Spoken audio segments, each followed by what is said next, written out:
Yeah, it is once in a lifetime for me. I think as well to play with two of my close USA teammates, kind of oddly, or well, both doing degrees at the university. Eric Fry, who I've played with since like 2010, on and off, and Drew Durtalo, who played since 2016 together. That's like, you couldn't have predicted that, honestly, and to have them on the field with me is really cool, and I think we're all buzzing about it. And then for the younger guys as well, I would imagine if you're 19, 20-year-old stepping into Twickenham, having grown up in England, it's must be magical. So just got to keep everyone grounded and keep their eyes on the field and not in the stands. But yeah, the, the opportunity came about basically through some work I've done in the U.S. with the Players Association. I was introduced to Chris Nowinski, who's the CEO of CLF, sort of randomly, and he actually mentioned, "Oh, hey, we're opening a brain bank in Oxford. You seem to be in Oxford at the moment. Any interest in working with us?" And I had a look at the foundation, and obviously, you know, neurodegenerative disease in contact sports is something that is weighs heavily on my mind and should be in the back of every parent and every player of a contact sport, and some non-contact sports as well. So yeah, I think it lined up really well. I know they're opening up a brain bank in Oxford to continue their research, their sort of diagnostic research on CTE, in the UK, using brains from rugby players and soccer players and ex-military and people from the general population as well, I believe. So I think the synergy between us being rugby players, also scholars, people who are probably concerned about their brains functioning and their brain health later in life. It really it seemed like a no-brainer, and it also, I think, these are uncomfortable conversations to have with your teammates, especially younger ones who starting out potentially in a rugby career.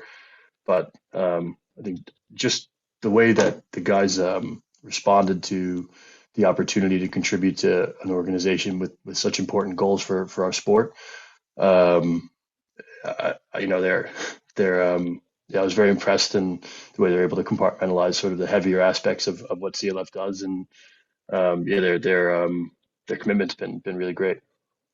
Yeah, I think they're. I mean, I was hesitant originally, right? Because it's like, no, I want to keep my brain. But if you understand, you're statistically, you're obviously very likely to live a very long and healthy life, and will never have to donate your brain to this sort of research.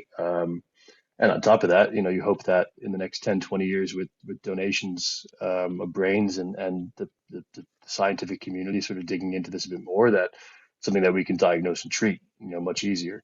But I think, when you look at the way organ donation works in the UK, where you're kind of in this opt-out system where, like, you're going to donate your organs anyway. The idea of donating brain tissue post-mortem is, I don't know.